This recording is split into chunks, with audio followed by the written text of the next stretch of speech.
வணக்கம். விபூதி அணியும் போது சொல்ல வேண்டிய மகாமிருத்யுஞ்சய மந்திரம்.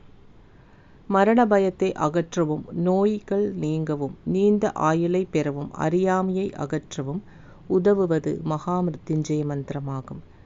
இதற்கப்புறம் மகாமிருத்யுஞ்சய மந்திரம் விபூதி அணியும் நேரத்திலும் ஜெபிக்க வேண்டும்.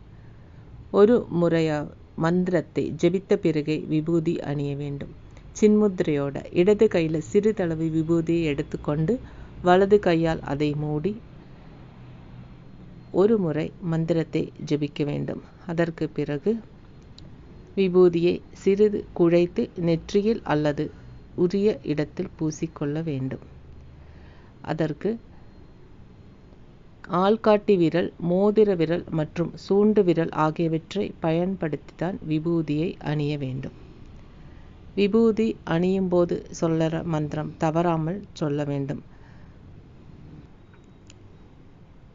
தவறாக மந்திரம் உச்சரித்தால் அதன் பலன் எதிர்மறையாக மாறக்கூடும். அதனால் விபூதி அணியும் போது சிவ சிவா என்று சொல்லலாம். மந்திரம் எல்லாருக்கும் தெரியும் நினைக்கிறேன்.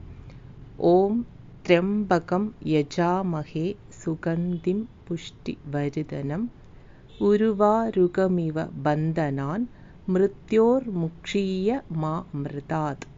இந்த உச்சாரணத்தோட கரெக்டாக சொல்லணும், இல்லைன்னா பலன் விபரீதமாகும்.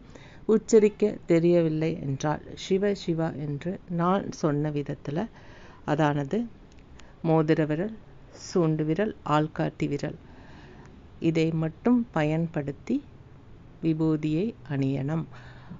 அதல்லாமல் நாம் இப்போ ஆள்காட்டி விரல், நடுவிரல், மோதிர விரல் 3 விரலில் தான் நம்ம இப்போ சாதாரணமாக எல்லாருமே விபூதி அணியிறோம். அது துவாபர யுகத்தில் தான் இந்த மாதிரி செஞ்சுட்டு இருந்தாங்க. இந்த கலியுகத்தில் நாம் சூண்டு விரல், மோதிர விரல், ஆள்காட்டி விரல் பயன்படுத்தி மட்டுமே விபூதி அணிய வேண்டும். அப்போது தான் நமக்கு பலன் கிடைக்கும். நன்றி, வணக்கம்.